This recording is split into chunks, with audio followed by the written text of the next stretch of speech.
Bapak-bapak, ibu-ibu, saudara-saudara kaum muslimin, rahimakumullah.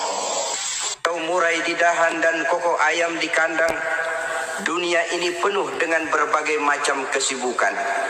Sejak dari petani yang turun ke ladang, pedagang yang berangkat ke pasar, pelajar yang menuju sekolah, sampai kepada pegawai yang berangkat ke kantor, seluruhnya tidak lain untuk mencari sesuatu yang bernama bahagia. Setiap orang menginginkan kebahagiaan dan tidak seorang pun menginginkan kesengsaraan dalam kehidupan ini. Namun nyatanya tidak setiap orang yang ingin bahagia mengetahui jalan yang harus ditempuhnya untuk sampai kepada kebahagiaan itu. Maka pada kesempatan pertemuan kali ini saya ingin menyampaikan sebuah hadis dari junjungan kita baginda Nabi besar Muhammad sallallahu alaihi wasallam yang termuat dalam kitab Mukhtarul Ahadits An-Nabawiyah, di mana beliau bersabda, arba'un min sa'adatil mar'i. Ada 4 perkara yang merupakan tanda dari orang bahagia. Saya mau tanya, di antara saudara-saudara yang hadir di sini, apa ada yang kepengen jadi orang sengsara? Seluruhnya tentu ingin mendapatkan kebahagiaan. Maka menurut resep dari Nabi kita, tanda orang bahagia itu 4. Jadi kalau saudara ingin bahagia, harus mempunyai 4 perkara ini. Yang pertama, orang bahagia itu kata Nabi, darun wasi'un. Punya rumah biar bagus asal gede. Enak ngaturnya. Daripada sudah punya rumah kecil, adanya di pinggir kali, gubuk, kalau hujan bocor, miring lagi, kiamat. Loh, kalau gitu Islam materialis dong. Hadis ini boleh diartikan dengan makna hakiki, arti yang sebenarnya. Boleh diartikan dengan makna majazi, arti kiasan. Kalau dia diartikan dengan arti kias, maka yang dimaksud darun wasi'un ay qalbun wasi'un. Rumah yang luas tidak lain daripada hati yang lapang. Karena di situ kunci kebahagiaan yang sebenarnya. Walaupun kita cuma tinggal di petak berukuran 2 kali 3 meter, kalau hati kita luas rasanya rumah itu. Tapi biar rumah kita halamannya saja puluhan ribu hektar, ada kolam renangnya, kamar tidurnya tidak lagi terhitung. Kalau hati yang menempati rumah itu sempit, maka akan terasa sempit jugalah rumah itu. Tempat bergantungnya tidak lain adalah hati. Marilah kita mencoba melihat berbagai pandangan orang tentang bahagia ini. Ada orang menyangka bahwa bahagia itu kalau dia mendapatkan harta yang sebanyak-banyaknya. Siapa yang banyak harta, dialah raja. Apa yang dia mau, seluruhnya bisa dibeli. Keamanannya, dia bisa menyewa petugas. Seluruh fasilitas untuk menyenangkan kehidupannya bisa dibeli. Pendeknya, hartalah segala-galanya dalam kehidupan. Sampai ada pepatah mengatakan, innad darahima fil amakini kulliha taksur rijala mahabatan wa jalala. Sesungguhnya harta, dinar, dirham, uang di mana-mana selalu bikin hebat orang yang memilikinya. Coba lihat, orang yang punya duit sama yang enggak punya duit, jangan gaya hidupnya, gaya jalannya aja lain. Wahia lisanun liman arada fasahatan, wahia silahun liman arada qitala. Uang adalah senjata yang paling ampuh bagi orang yang mau pergi perang, dan lidah yang paling fasih bagi orang yang mau bicara. Kalau bicara dengan lidah macet, cobalah bicara dengan harta, lancar. Sampai ada pepatah demikian, segalanya bisa diatur dengan harta. Maka di kalangan orang yang berpandangan semacam itu, Seluruh kegiatan hidupnya hanya terfokus kepada bagaimana mengumpulkan harta yang sebanyak-banyaknya. Tidak peduli halal haram, tidak kenal sore pagi siang dan malam, tidak sempat sujud, jauh dari agama, jauh dari kehidupan yang bersifat ruhaniyah, jauh dari Allah dan sebagainya. Sampai dalam Al-Quran dikelompokkan dalam kelompok yang dinamakan lumazah. Allazi jama'a malahu wa 'addadah yahsabu anna malahu akhladah. Mereka mengumpulkan harta sebanyak-banyaknya dan menyangka bahwa harta yang banyak itu dapat mengekalkan hidupnya, mengekalkan kekayaannya, mengekalkan kebahagiaannya. Saudara hadirin yang berbahagia, kalau pandangan hidup ini benar, artinya kalau harta memang merupakan satu-satunya hal yang dapat membuat orang bahagia, tentu di rumah mewah tidak akan pernah ada tangis derita. Tentu di satu tempat di mana fasilitas hidup serba menunjang tidak ada yang namanya penderitaan. Tapi suka dan duka, sedih dan gembira, senyum dan tawa adalah milik setiap orang, baik dia punya harta maupun dia tidak punya harta. Nyatalah bahwa harta semata-mata bukan merupakan jaminan bahwa orang akan bahagia. Walaupun tanpa harta orang sulit untuk bahagia. Saya mau cerita, ada orang super kaya. Namanya Aristotle Onesimus, Raja Tanker Yunani. Dia punya kapal tanker saja konon sampai 11 banyaknya. Punya perusahaan penerbangan yang disebut Olympic Airlines. Punya hotel di berbagai kota besar di dunia ini, sejak dari New York, London, Paris, Rome dan sebagainya. Bahkan punya pulau yang dia namakan Pulau Scorpio. Ini kan namanya sudah kaya nggak tanggung-tanggung, punya pulau. Nah, dia punya 2 orang anak, yang satu laki-laki namanya Alexander, yang satu perempuan namanya Maria Onesimus. Seluruh harapannya tertumpah kepada anak lakinya Alexander ini, yang akan meneruskan usahanya, meneruskan kekayaannya, meneruskan dinastinya. Apa yang terjadi? Ternyata anak yang dia harapkan yang bernama Alexander ini mati muda dalam kecelakaan pada waktu dia olahraga. Apa olahraganya? Namanya olahraga anak orang kaya, golongan jet set. Olahraganya olahraga pesawat terbang. Jatuh, ya nggak kakungut, habis mati. Tinggal satu anak perempuannya, Maria Onesimus. Tapi anak perempuan ini juga malah urakan. Terakhir dia pacaran, bahkan kemudian kawin sama orang Rusia. Rupanya Aristotle Onesimus ini broken. Kekayaannya yang berlimpah ruah, perusahaannya yang begitu banyak, siapa yang akan meneruskan? Siapa yang akan menggantikan? Sampai kemudian dia mengurung diri di Pulau Scorpio dan mati di sana secara mengenaskan. Seorang multi jutawan, seorang yang super kaya, mati menyendiri di pulau sepi. Ibarat kata pepatah, anak ayam mati di lumbung.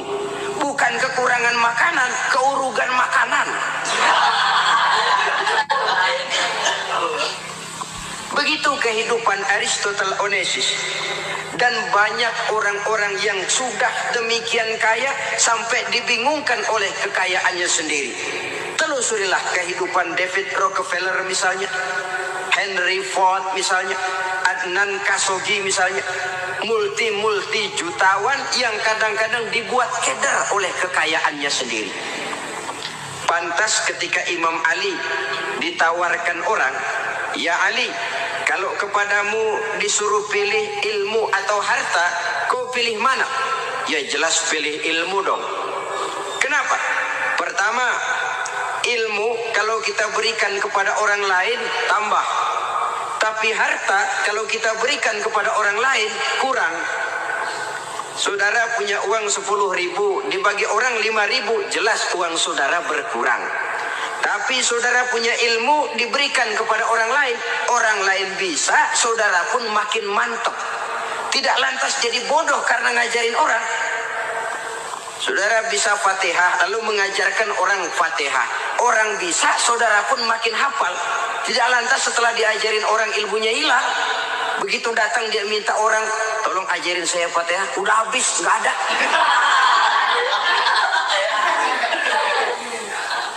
Yang kedua kata Imam Ali, ilmu menjaga kita. Kalau harta kita yang harus jaga. Makin banyak ilmu makin terpelihara diri seharusnya. Tetapi makin banyak harta makin bingung kita jaganya. Sampai kadang-kadang kalau perlu seluruh keliling rumah dipasangi alarm. Belum cukup disewakan anjing besar-besar, pasang di depan pintu, awas anjing galak. Masih belum cukup juga cari centeng tukang-tukang kepruk jaga rumah. Masih terasa belum aman padahal rumahnya dikelilingi tembok besar. Di balik tembok ada pintu-pintunya tebal. Di balik pintu itu terbuka masuk kamar, kamar pun ada pintunya pun kuat. Masuk ke dalam kamar ada lemari, lemarinya pun pintunya kuat, dikunci, kuncinya pun kuat. Tapi terhadap seluruhnya yang timbul cuma sekedar was-was saja. Kesimpulannya sekali lagi, tanpa harta orang memang sulit untuk bahagia. Tapi harta semata-mata tidak merupakan jaminan orang akan bahagia. Dengan hati yang luas itu modal utama untuk mencapai kebahagiaan hidup. Orang yang hatinya luas, saudara-saudara, punya hati yang lapang, melihat kenyataan hidup ini, dia bersyukur senantiasa kepada Allah. Lantas tidak timbul hasud dan iri hatinya. Oleh karena itu, jiwanya selalu lapang. Kalau tidak, cupik hati namanya. Dangkal pandangan, tidak senang melihat orang lain dapat nikmat, dan itu sering dijadikan contoh. Kalau orang yang lapang dada, dia lihat tetangganya beli TV baru, dia berkata, alhamdulillah ya, tetangga kita beli TV, mudah-mudahan kita bisa ikut nonton. Lapang dadanya. Tapi orang yang sempit hati, lihat tetangga beli televisi, meriang. Enggak dia apa-apain, meriang. Besoknya dengar tetangga beli motor, makin sakit, ke rumah sakit. Lalu di rumah sakit dengar tetangganya beli mobil, mati. Disiksa oleh perasaannya sendiri. Orang kalau hati sudah sempit dalam hidup, kemanapun dia pergi, sempit rasanya medan kehidupannya. Kemudian kita melihat juga ada orang yang menilai bahwa bahagia itu katanya kalau punya kedudukan yang tinggi, pangkat yang agung, wibawa yang besar. Mungkin betul, tapi mungkin juga tidak. Bergantung kepada hati orang yang punya pangkat itu. Sama dengan harta tadi. Harta akan membawa bahagia kalau dia jatuh ke tangan orang yang berhati lapang. Tapi harta akan jadi bencana kalau jatuh ke tangan hati orang yang sempit. Pangkat akan membawa bahaya kalau jatuh di tangan hati orang yang sempit. Lebih dari itu, kenyataan mengajarkan kepada kita bahwa ternyata pangkat dan jabatan tidak selamanya memberikan kebahagiaan dalam kehidupan. Bahkan resikonya kelewat besar. Beberapa bukti kita bisa ambil dari para pemimpin dunia yang menjadi korban lantaran pangkat dan jabatan yang disandangnya. Saudara ingat Presiden Abraham Lincoln dan John Kennedy dari Amerika? Dibunuh orang.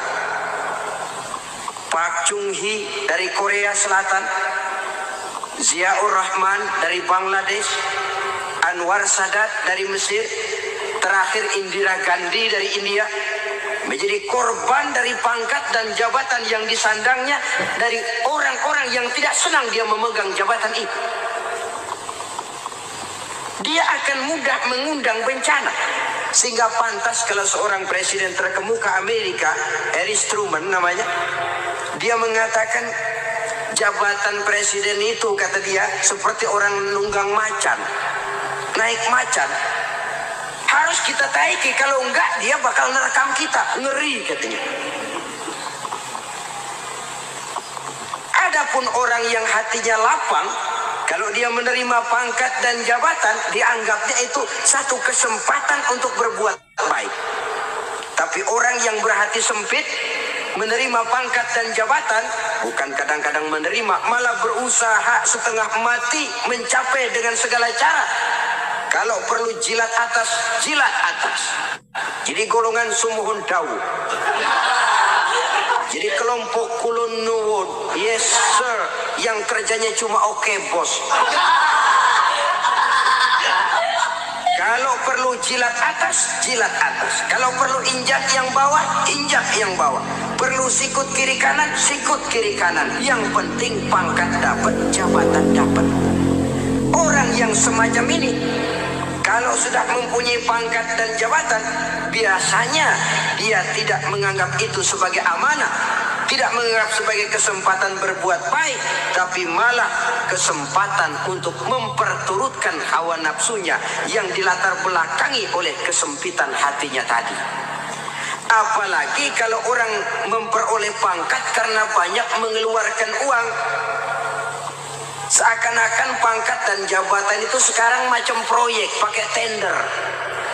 Siapa yang berani bayar segini, naik. Nggak berani, minggir. Padahal logikanya, kalau orang mencapai satu jabatan karena banyak mengeluarkan uang, hampir bisa dipastikan bahwa setelah jabatan itu dia pegang, langkah pertama yang akan dilakukannya ialah berusaha bagaimana uang yang dia keluarkan supaya kembali. Ya paling kurang pulang modal dulu dong. Soal mikirin rakyat soal nanti, tapi ini modal harus pulang. Itu celakanya kalau orang memperoleh pangkat dan jabatan cuma karena banyak mengeluarkan uang. Jarang orang yang mempunyai keyakinan dan pandangan bahwa pangkat dan jabatan merupakan amanah. Jadi sekali lagi, pangkat dan jabatan mungkin saja membawa kebahagiaan kalau jatuh ke tangan orang yang berhati lapang. Tapi bisa jadi bencana kalau dia jatuh ke tangan orang yang mempunyai hati yang sempit. Dan lagi-lagi stresnya hati yang lapang.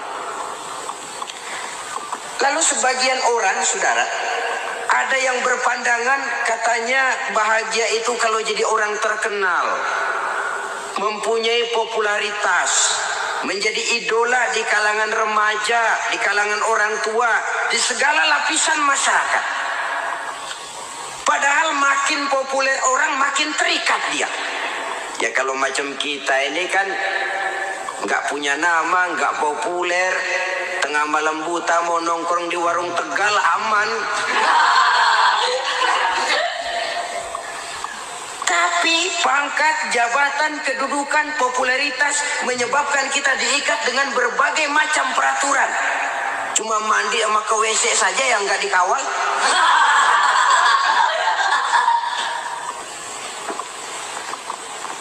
Benarkah popularitas, ketenaran membawa kebahagiaan? Mungkin. Ya, tapi mungkin juga tidak. Kenapa?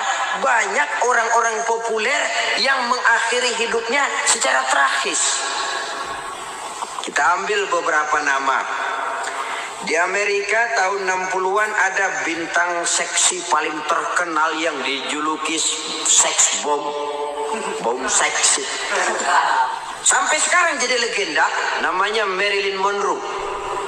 Singkatan double-nya itu inisialnya MM, Marilyn Monroe. Terkenal, top, sampai dia mati tahun 62. Namanya sekarang masih saja dibicarakan orang. Kenapa dia bunuh diri? Tidak punya hartakah dia? Banyak. Kurang populerkah dia? Seluruh dunia mengenalnya. Sejak rakyat kecil sampai pejabat tinggi dia punya hubungan. Kenapa? Jenuh. Dia terlahir dalam keadaan yatim. Setelah itu tidak lama dia berangkat remaja, ibunya meninggal. Pindah dari wanita asuh ke wanita asuh sampai 12 orang ibu angkatnya. Dan kekecewaan keadaan yang paling parah, setiap laki-laki yang dekat dengannya hanya seperti kapal berlabuh. Datang dan pergi silih berganti, padahal dia merindukan seseorang yang bisa melindungi hidupnya. Dia rindukan itu dan dia tidak pernah menemukan. Itu yang akhirnya menyebabkan dia minum pil tidur kelewat dosis, minum obat tidur kebanyakan, ya tidur terus sampai sekarang.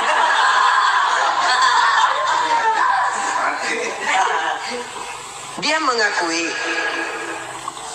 saya telah memiliki ketenaran, tapi saya tidak pernah hidup dalam ketenaran itu. Saya pandai main sandiwara, tapi saya ingin hidup dalam alam yang real sebagaimana umumnya orang. Itu yang dia rindukan. Menyusul jejak yang namanya Marilyn Monroe ini, Billie Holiday, saudara kenal tentu. Di rumah sakit dirawat. Dia juga minum obat overdosis, mati lagi. Jimi Hendrix minum obat tidur overdosis kelewat batas, mati lagi. Lalu yang menghanyutkan diri di danau, Janis Joplin dan Brian Jones. Ini orang-orang populer, orang-orang terkemuka yang mengakhiri hidup secara tragis, bukan karena tidak terkenal, mungkin karena sudah saking terkenalnya. Contoh paling belakangan, Bruce Lee. Wah, ini tukang-tukang keprok tentu kenal siapa dia. Sampai sekarang pun tabir kematiannya masih merupakan misteri. Dan yang masih hidup juga menunjukkan gejala yang aneh. Michael Jackson, rumahnya di Beverly Hills itu dijaga sedemikian rupa, dan dia selalu curiga kepada setiap makanan. Harus steril, bersih dari segala macam kimia. Kemana dia pergi, itu tukang-tukang keprok sudah selalu menjaga dan mengawal. Dan dia seakan takut menunjukkan mukanya yang asli. Kalau tampil ke tengah di luar show, dia kadang memakai pakaian yang tidak menunjukkan dia yang sebenarnya. Takut dikenali orang. Ternyata popularitas sering jadi momok yang meracuni kehidupan manusia. Oleh karena itu, benarlah junjungan kita pada saat beliau mengajarkan orang akan bahagia kalau dia mempunyai hati yang lapang. Nah, sekarang masalahnya untuk mendapatkan hati yang lapang, caranya bagaimana? Kita kembali kepada konsep Quran. Allah mengajarkan, ala inna bi dzikrillahi tatmainnul qulub. Ketahuilah bahwa dengan banyak mengingat Allah, hati akan tenang, jiwa akan lapang. Dengan kata lain, dekat dengan agama, merasakan kehadiran Allah dekat dalam hidup, itu muara pertama untuk mencapai hati yang lapang. Ala inna bi dzikrillahi tatmainnul qulub. Jangan macam orang sekarang ingin mendapatkan ketenangan lalu tapak di puncak gunung, di gua-gua, di tempat sepi. Iyalah kalau nggak ada ular. Kalau tergigit ular berbisa, ketenangan belum, mati jelas itu. Islam positif untuk mendapatkan ketenangan. Ala inna bi dzikrillahi tatmainnul qulubi. Bahwa ketahuilah bahwa dengan banyak mengingat Allah, hati akan tenang, jiwa akan lapang, nuansa pikiran akan luas. Karena yang namanya bahagia ada dimanapun manusia berada. Di kampung ada bahagia, di kota ada bahagia. Di ngarai, di lembah, di gunung, di hutan, di lautan, di angkasa luar. Dimanapun bahagia itu ada kalau kita bermodalkan hati yang lapang ini. Dan hati akan lapang kalau kita dekat dengan agama. Dekat dengan harta buat sementara hati mungkin tenang. Tapi ketenangan yang relatif dan temporer. Apalagi orang tiap kali tambah harta, tiap kali tambah rencana. Itu wajar. Mungkin sebelumnya saudara berpikir, kalau punya duit 5.000 enak nih. Begitu punya duit 5.000, aduh sayang kalau 10.000 aja. Tiap kali tambah harta, tiap kali lain rencana. Makin banyak rencana, makin menjauhkan kita dari yang namanya ketenangan. Padahal ketenangan merupakan unsur utama untuk mencapai bahagia. Dan ketenangan itu bermuara dalam hati manusia. Tengoklah kehidupan ini. Orang yang banyak harta dengan orang miskin, berbedakah rasa sakit yang mereka tanggungkan? Rasanya tidak. Walaupun si kaya tidur di kasur empuk berselimutkan sutra mahal, sementara si miskin meringkuk di balai bambu yang keras dan kasar. Apabila maut datang, dia juga tidak pernah pilih bulu. Maut datang menjemput si kaya di singgasana keemasannya, dikelilingi oleh para pengasuh, dayang dan idang serta para pengawal. Dan maut pun datang menjemput si miskin papa, sehingga ia tergelepar di tepian jalan. Kedua-duanya bernama mati. Kalau nyata bahwa sakit yang ditanggung si kaya tidak beda dengan sakit yang ditanggung